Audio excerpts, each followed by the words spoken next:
Uluslararası Ekonomi, Yönetim ve Siyaset Sempozyumu'nun ikincisine hoş geldiniz. Biliyorsunuz bugün sadece dünyada ekonomik ya da siyasi çatışmalar yaşanmıyor. Ya da çatışmalar, gerilimler, alt üst oluşlar sadece dünyanın bir tek bölgesinde yaşanmıyor. Dünyanın hemen hemen her yerinde, ister gelişmiş ülkeler olsun, ister daha az gelişmiş ülkeler olsun, ister bizim gibi Orta Doğu coğrafyasının ülkeleri olsun, ister Afrika'nın, ister Latin Amerika'nın olsun, dünyanın hemen her yerinde büyük alt üst oluşları yaşıyoruz ve dünya ekonomisi de, dünya siyaseti de ve hatta dünyada toplumsal yapılarda yeniden dizayn edildiği bir dönemden geçiyoruz. Dolayısıyla tek tek olayların her birisini anlamaya çalışmaktansa daha doğru olan irfan sahibi insanlara, hikmet sahibi insanlara düşen daha doğru olan büyük resmi görmek, yüzlerce parçadan oluşan hani yapbozlar var ya, o yapbozun tek tek her bir parçasında oyalanmak yerine büyük resmi görmek ve o parçaları yerli yerine koyarak dünyada olup biteni en iyi şekilde anlamak zorundayız. Değerli kardeşlerim, dünya biliyorsunuz çok geriye gitmiyorum. Birinci Dünya Savaşı ile İkinci Dünya Savaşı arasında dünyada Avrupa eksenli bir yeniden yapılanma söz konusuydu. Büyük gerilimlerin yaşandığı, birinci savaş bitmiş olsa da savaşın dumanları bir şekilde dağılsa da aslında savaş fikrinin, çatışma fikrinin ortadan kalkmadığı büyük bir gerilim dönemi yaşandı. Bu gerilim dönemi Avrupa kıtasında iki keskin ideoloji, faşizmin ve komünizmin doğmasına, ülkelerin her birisinde de artan ırkçılıkların ortaya çıkmasına vesile oldu. Alman milliyetçiliği, Fransız milliyetçiliği, İngiliz milliyetçiliği gibi hemen hemen Avrupa kıtasının her yerinde milliyetçilikler hem dünya sistemine yön verdi, hem dünyadaki ekonomi politiği yönlendiren ana eksenlerden birisi oldu. Bu gelişmenin doğal bir sonucu olarak zaten bir şekilde hızı kesilmiş ama bitmemiş olan savaş İkinci Dünya Savaşı şeklinde karşımıza çıktı. İkinci Dünya Savaşı büyük bir tahribata, büyük bir yıkıma vesile oldu. 10 milyonlarca insan öldü ve İkinci Dünya Savaşı da dünyada yeni bir güç merkezini, Dünya Savaşı'nın galibi ve hakimi olarak Amerika Birleşik Devletleri'ni ortaya çıkardı. 1945, İkinci Savaş'ın sonu. İkinci Savaş'ta devam eden 45 yıl, yani 1990'a kadar olan süre, Soğuk Savaş adını verdiğimiz süredir. Soğuk Savaş'ta da adı üstünde her ne kadar silahlar ateşlenmese de dünyanın her yerinde büyük gerilimler, büyük çatışmalar oldu. Türkiye'de bu çatışmalardan nasibini alan ülkelerden birisiydi. Ne yazık ki Soğuk Savaş'ın en ağır faturalarından birisini biz ödedik. 1990'da Soğuk Savaş'ın sona ermesiyle birlikte yeni bir düzen kurulmaya çalışıldı.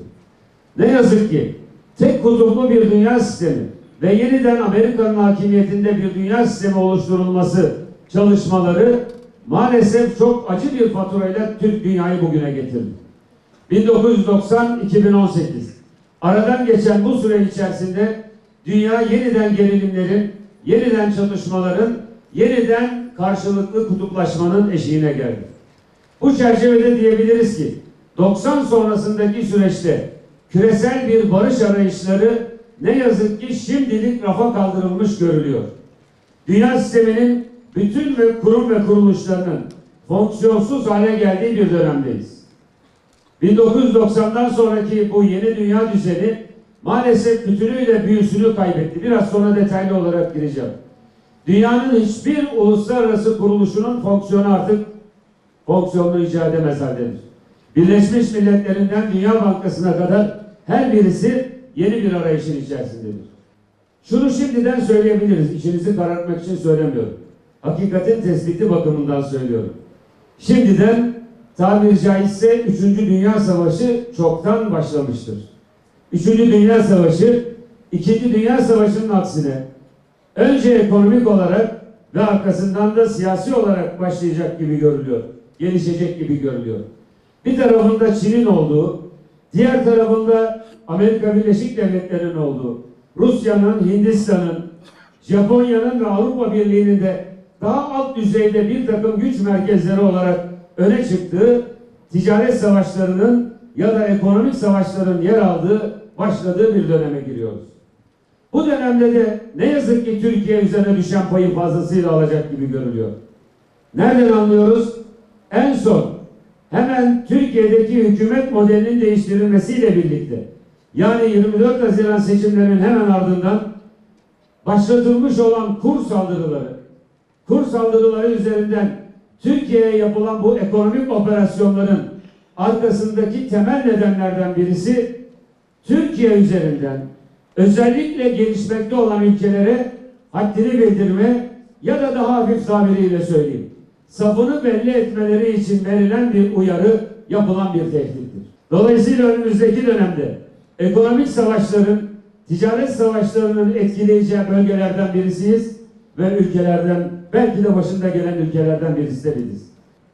Öyle bir dünyada yaşıyoruz ki, rakamı tam olarak size vereyim, dünya nüfusunun %0.7'sini oluşturan nüfus, %1 bile değil.